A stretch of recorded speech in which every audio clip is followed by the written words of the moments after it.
Hi, this is Mike Pritchard, and I'm here with my very good friend of many, many years, Father Harry Schlitt, Monsignor Harry Schlitt, because he went from lieutenant colonel to colonel. But that's just my opinion. Yeah. But we have been friends a long time. He performed the marriage of my wife and I, baptized the kids, and has been a great spiritual advisor and mentor to me over a very long experience of time, all the way back to the seminary days in St. Louis, where I grew up. And then I went on to Southeast Missouri to Cape Girardeau, where he was raised, and he'll tell you all about that. But I have been blessed to have his friendship and love in my life with all of the staff from the God Squad, the best people in the world, and been with him on many spiritual journeys to both the times we were with the Holy Father and working with Covenant House with homeless kids. So if I guess I have to admit that I don't know if you remember when you used to do that elephant sound. Yeah. And Warren loved it so much. Yeah, he never came back to my fundraiser. I have to hear him do one more. Anyway, go ahead. Well, I was reading the scriptures a little bit for this coming week, and it occurred to me when Jesus goes around and he makes the dumb, the devil leaves him. He gives him speech back, sight, to the blind. Yeah. All of these kind of things that we still have in our society. And at the time when Jesus was growing up, they didn't have government-sponsored things. Right. They didn't have... census, though. It had a census. They didn't have blue stickers for your car so you could park anywhere you like. Exactly. None of those kind of agencies were around. And I was just thinking about that even the... people who can't speak, who can read, but they can't hear. And I used to say Mass, I haven't for a while, at St. Benedict's. Yeah. And I, through a little research, found out that the Benedictine monastery instituted in the Middle Ages sign language. And they did it because people wanted to go to confession, but they didn't know how to tell their sins. So they started describing things, and a sign language developed from the monasteries in the 16th, 17th century, where they would sign to say, I wish they had that today, don't you? Wow.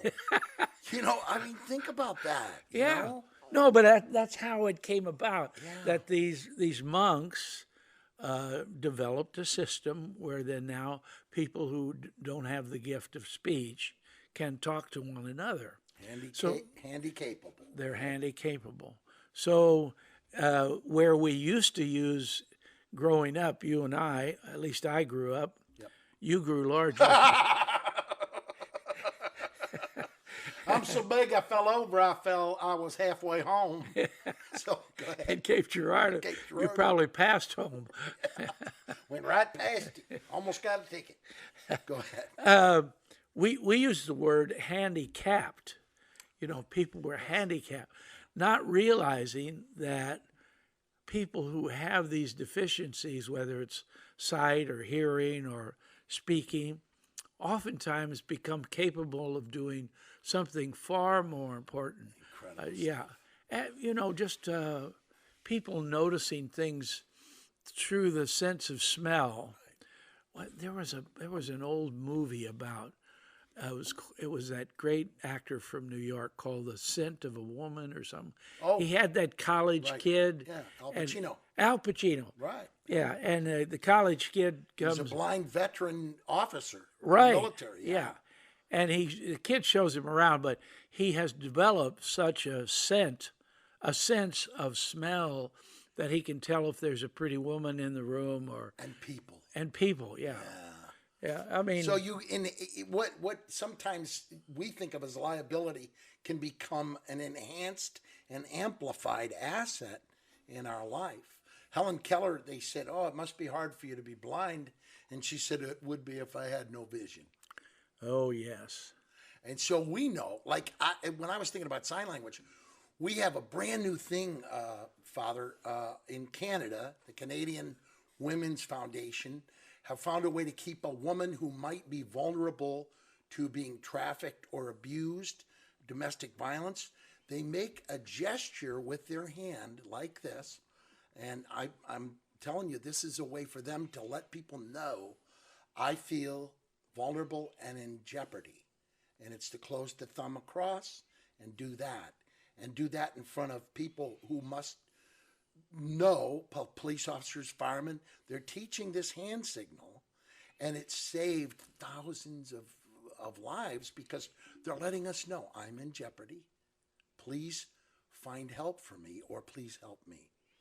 So go a little deeper on that. They're just the four fingers up, and what does the thumb record? Well, I think it would be, I might be wrong, but I'm being held, or please just help me.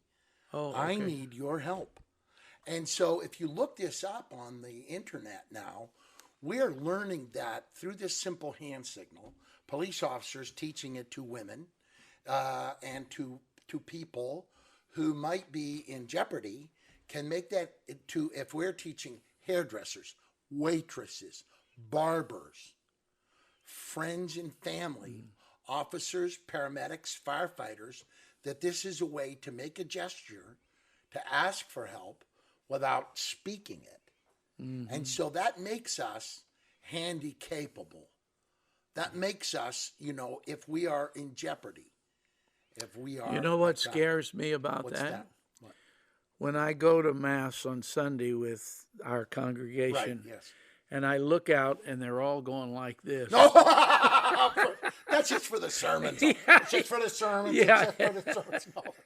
We're being held hostage. I know you will have taught them before I got there. It's only bad. It's only bad when you hear this sound.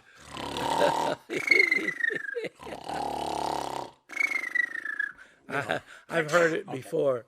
So, but see, I think as we grow in wisdom and teaching that, I spoke to a young lady yesterday, and I have noticed that we are more accepting now when we use the word neurodiversity, and it's from Stanford, Harry, and it is the mind is very diverse. So if you have attention deficit disorder, ODD, which is obsessive compulsive disorder, OCC, oppositional defiance disorder, dyslexia, these cause anxiety in us. And if there are ways for us to be able to talk about neurodiversity, we help enhance the discussion to not look at it as a handicap, but an asset to handy capability and to helping them find resources from all of us in life. Mm-hmm. I noticed that we have that anxiety level. Many folks who are handicapped suffer from social anxiety. So it's important for us to take a moment and be gentle, folks. Be gentle to people.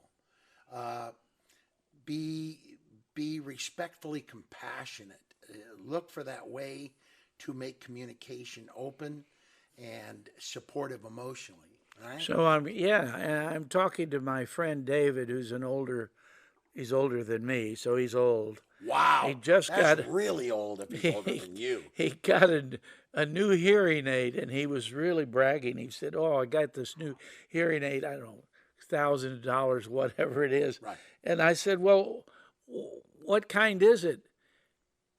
And he looked at me and said, "It's about 4:45."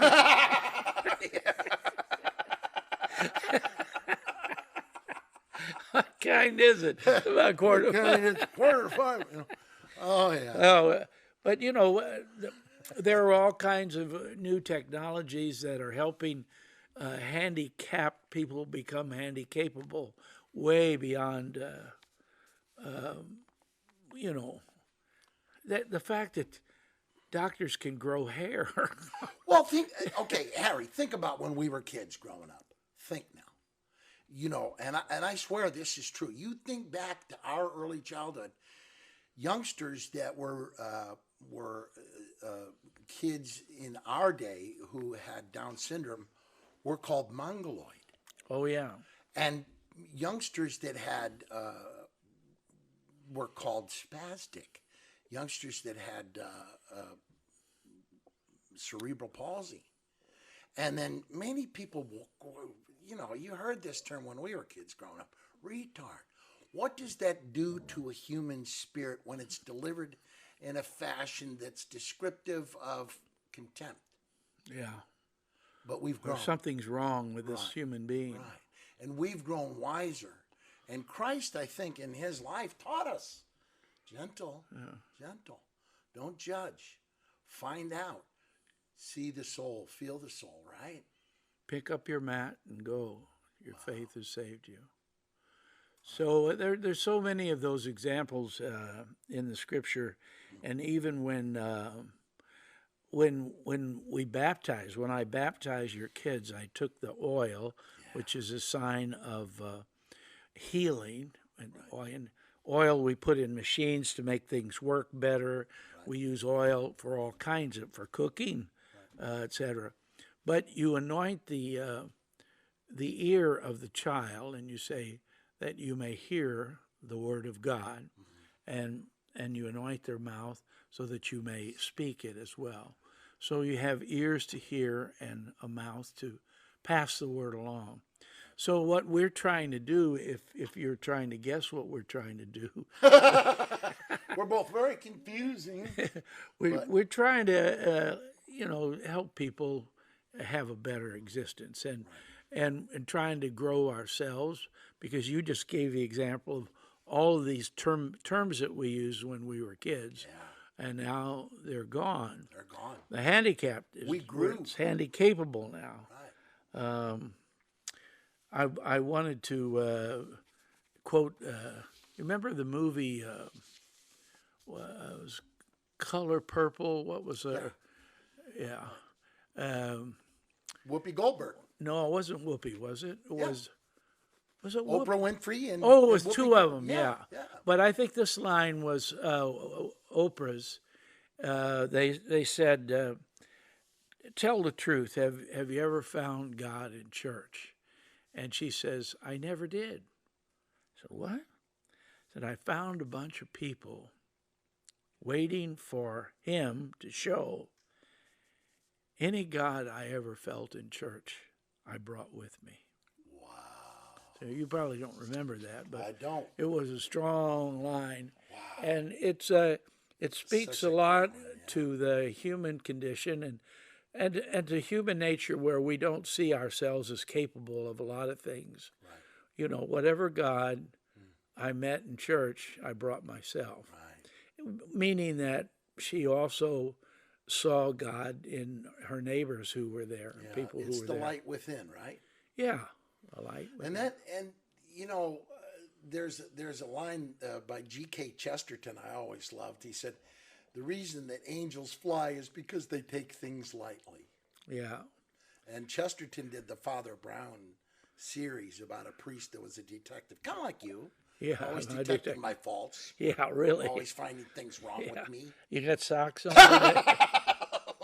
Well, I am from Cape Girard, old buddy. It's right past resume speed. So was that G.K. Chesterton who said about the angels taking themselves? Yeah. Yeah. Do you remember the sports announcer on KNB? Ralph Barbieri, yeah. He used that at the end of the show all the time. Sure, yeah. And I talked to him, you know. Did you? I told him that line.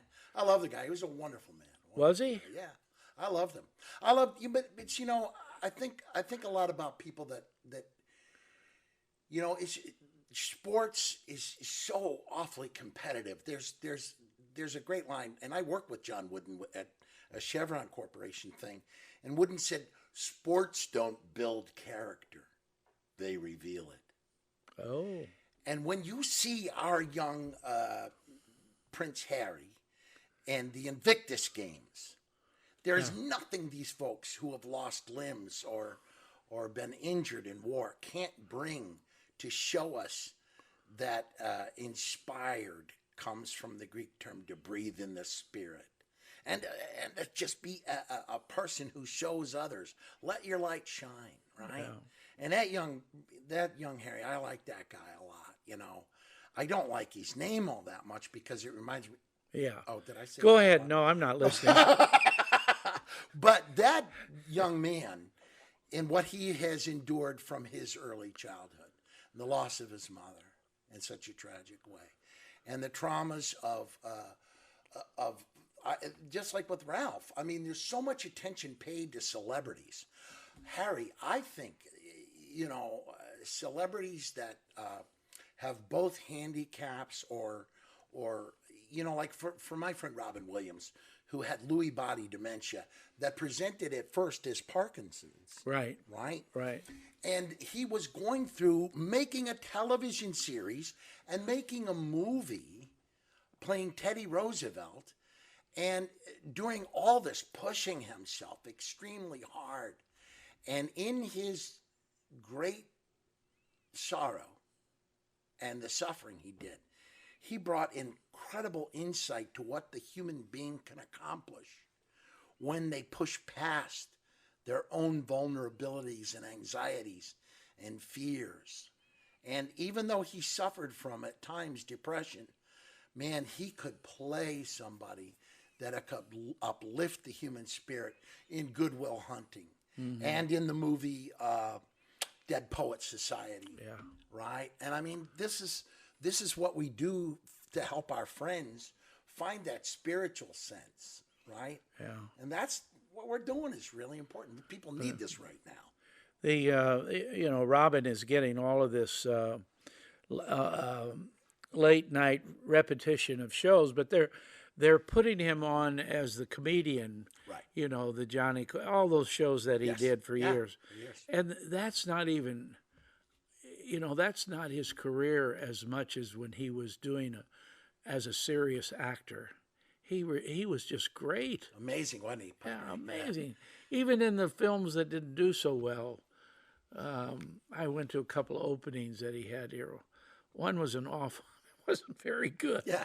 But he did it, and what was the one about Russia where he was a Russian? Moscow on the Hudson. Yeah, Moscow on the Hudson. Yeah. Amazing. He knew the depth of sorrow in life. The Russian soul, and I think, for me, thinking back about that and the hardship of like for Robin, what I did for him when he was depressed, I got a fella that I was on his show that you got me on, Rick Henson's show up in Seattle, and Amazing Greats, and his podcast. I talked about when I took Robin to play basketball at Hall Middle School with a ton of celebrities, and it was with adult senior developmentally delayed, not handicapped, but just adult seniors who were neurodiverse playing basketball. And some were Down syndrome, and some were autistic, and some were severely, challenged with autism. But he looked at me, Harry, and he goes, Pritch, he goes, why do I feel so good right now? And I go, everywhere else in the world, you're on give. And here, with these folks, you're on receive. They love you. That you came and you're a celebrity to play basketball with them. And Harold Boxer was there, and he's in his 70s. He can shoot hook shots. Barbara Boxer's brother-in-law, Stuart's brother. And just a remarkable spirit, filled with light and joy. And to see them bring that laughter and joy and fun and play. And Robin and his wife, Susan, and his two stepsons, Peter and Casey, we would play and we would laugh. And one of the guys was standing, Greg Gazzano, and it was because Johnny Mosley would come, and I love that kid. He's a great. He's the skier. Yeah, he's a skier. But Greg said, he goes, there's a celebrity here, a celebrity golfer. I go, who's a golfer? And he goes, Johnny Mosley. I go, no, Greg. Greg. He's a skier. He's the greatest guy in the world. He's a skier. He flips. He does backflips. He has a big business. His family's so wonderful. He loves coming here to be with you. He goes, yeah, that's right. Yeah, he's not a golfer. He's a skier. He sucks at basketball. He wore cowboy boots. Robin and I start laughing. So we were gut sick laughing. And I said, this is where love lives. Yeah. Here. Yeah, wouldn't Robin, he would get material, not that he would Everywhere. make fun of anybody. No, no, never. but he could see a different kind of human being that was, as we say, capable of something else, of making him laugh. He narrated our Pathways Home thing with Tom Bird and I, for us with Bill Couturier, about our combat veterans who were wounded. Yeah. And he had remarkable insight and wisdom from suffering of our veterans. And he did 11 tours with Admiral Mike Mullen and General Myers, going over for USO shows with Becky, Aunt Dodo, the kids. She was Connor's, sponsor at baptism. Godmother. Does his Susan still working on his disease? Yes, at Lewy Body Dementia at American Brain Association. Still, we went out. I did a benefit with her at JW Marriott down south, and we're trying to find biomarkers for. What is a biomarker? Biomarker is to early identify Lewy body dementia, because the only other way is by doing an entry needle into the side of the brain. Now, through genetics, we're learning that we can find cures for that and for Parkinson's and other things. The earlier we perceive that a person might be having this challenge, and I worked at Ultragenics with Dr. Emil Kakis from right here in Marin, who runs Ultragenics, and it's finding genetic cures with these things for a thing called Angelman syndrome, which they did find a cure for. And I think that we are moving into a time where the more we teach that you never quit 1 minute before the miracle happens, that comes from the spiritual gift of raising young people to believe in those miracles. And that's what you do every day. You get these young people and the parishioners that we live in to believe there's more to life than what we can see. And what's this angel man? I've never heard that term. Ironically, when I call my son, who's a physician, and I asked him, it's laughter and joy inexplicably sometimes in a young patient who has neurodiverse and anxious references, and they're finding cures for it now. And Angelman syndrome. If you look up Ultragenics and Dr. Emil Kakis, wonderful man, used to be at BioMarin. He went to Long Beach, and he started a foundation I helped him create money for, because we're finding in what you're talking about, Bay Area Creative Foundation. Kids who are musicians who are neurodiverse, kids who are theater arts majors, kids who are singers, dancers, script writers, and in their creativity, that's why I love that line. Reactive and creative, a dyslexic kid taught me, have the same letters. And I told Emil Kakis that one of the kids who was dyslexic taught me, did you know that DNA is just and to me? A-N-D. DNA. A-N-D. Wow. How we look at it, right? And I think we're learning. The more we, less judgment, more compassion, there's the key, right? That'll make us all more capable. Right. And it's wonderful that we do so much with our hands. And handicap, it's strange that word would come from, why don't they call it leg capped? Arm capped, arm capable. Handicap. Yeah. But the thing is because we are giving, many times the handshake. Yeah. The gift comes from the hand. And the giving of things comes from that direction. And I think what we have been doing today on Padre and Pritch is to try and let people see that. Well, you see it even more significantly when we're going through the COVID period, where people don't shake hands, they hit elbows, and stuff. Even to make up for an embrace or some close contact with another human being. I noticed it when I work in. I noticed this when I work in hospice, and I do quite a bit. It's all in the eyes, Harry. Really? Healing is all in the eyes. Letting them know that you can hear them and be with them. One of the guys, who was actually pretty funny, and because I was helping clean him up, and he goes, "You ever get tired of wiping people up?" And I go, "No, but at home, I get tired of kissing." Did you ever see that? I think it's from St. Jude Hospital, where the little kid has cancer, laying in bed, and they bring that big dog in and licks the kid. But there's a close up there of the eyes. Right. You know, it really makes that work. You know that from the work that you've done in giving last rites. You know that from when people are getting ready to transition. It's a gift to us. It's not a hardship. It's a gift to say goodbye. And that's why I love my young son, who was raised a good Catholic kid at Marin Catholic. And he learned in Brooklyn Hospital Center to help people hold the phone and say goodbye to their families. Mm-hmm. And he said, "I'm just glad I grew up in a family filled with hugs and love, Pop." Well, last night at 10 o'clock at night, as I was anointing Pat O'Leary, I often say to the person after I've anointed the hands, I hold their hand, and I said, "If you can hear me, squeeze my hand." And I got no squeeze, because I think they have this breathing thing that the hospice people tell you about.